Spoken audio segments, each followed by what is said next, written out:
Oh boy, it's hero time. Let's start this journey at the start. No, the very start. Marvel in the 90s were popping out banger after banger, and real comic book fans will know one team has always outsold the rest for Marvel. It isn't the Avengers, or Marvel's first family, the Fantastic Four. It is none other than bigotry and oppression allegory, the X-Men.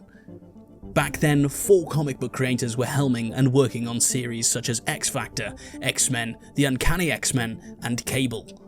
While at a summit held by Marvel to come up with the future of X-Men storylines, these 4 comic creators meet, and instantly, magic is born. They all become quick friends, instantly respecting each other's storytelling abilities, but the road won't stop here. Eventually these creators Joe Casey, Joe Kelly, Steven Seagle, and Duncan Rouleau all leave the X-Men one by one, and this could be where the story ends. But fate had other plans, as each of them were picked to step up to the plate, working on DC's Big Blue Boy Scout, the Man of Tomorrow, last son of Krypton, Superman. With Steven Seagle being the last to sign on, eventually the story team was revived, and these guys were on fire once again, until Joe Kelly spoke history-defining words. He said, "We should be making stuff up together, but not for these guys." And suddenly, Man of Action was born. With no gigs and no prospects, this team of writers set up a booth at San Diego. They take on any jobs that come their way, from short films to video games, and eventually an industry titan comes by their desk with some information that'll change their trajectory. Matt Seinrich from Robot Chicken comes by and tells them Cartoon Network is currently taking pitches for a boys action show, and that isn't something that Matt's team does. Man of Action was willing to take on any work at this point, so they came together with various pitches, and in the end, one prevailed over all. A little show called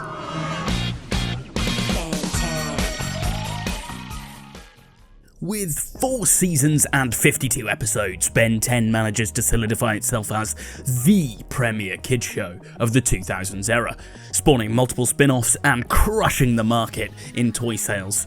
But we aren't here to talk about all of Ben 10 today. Maybe another time. Who knows? Stick around. Today, I want to look at how Ben 10 solidifies itself and its legacy in Ben 10 Classic. Well, as we all know, it started when an alien device did what it did, and these events all take place in maybe the best pilot episode in kids show history. And then there was 10.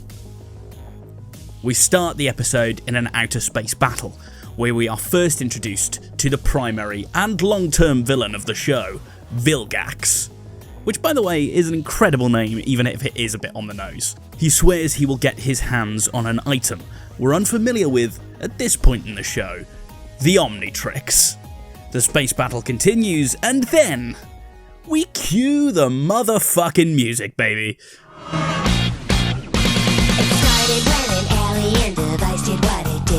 Okay.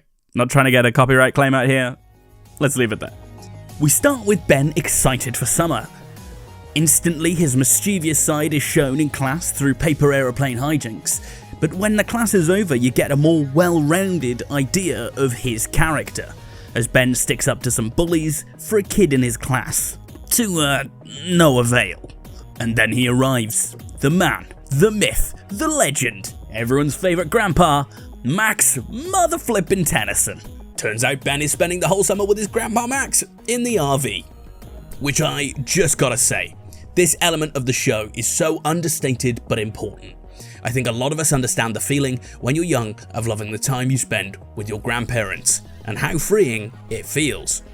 Just understanding that Max wants to spend a whole summer with his grandkids and how excited Ben is to be there, from a story and character perspective, shows a solid bond and love that they already have for each other.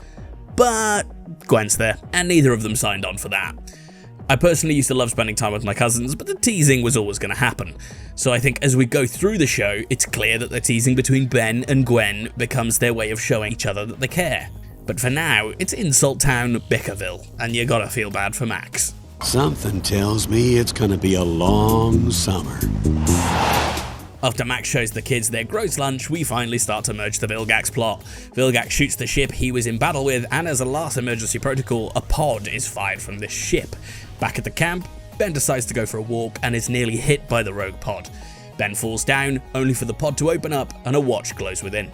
This watch flings itself to Ben and attaches onto his wrist.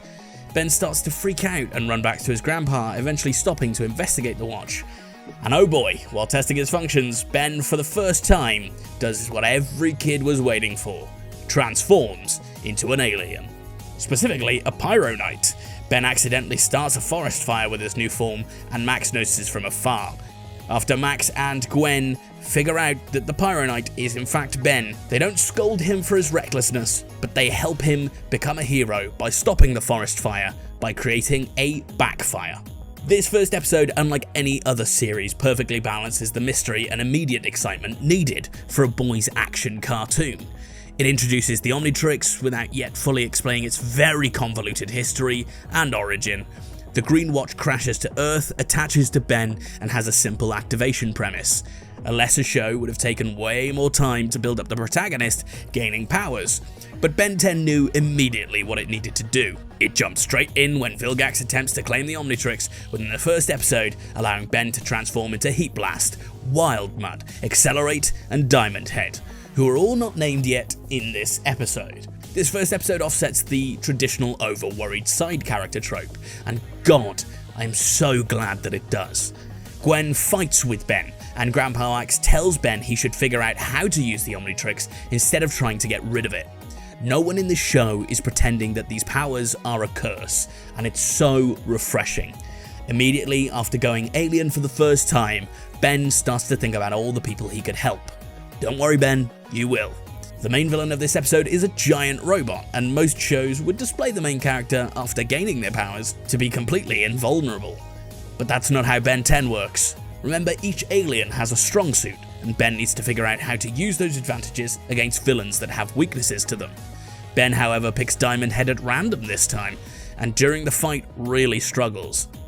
There's devastation and destruction constantly happening around him, while he's flung around by this giant robot.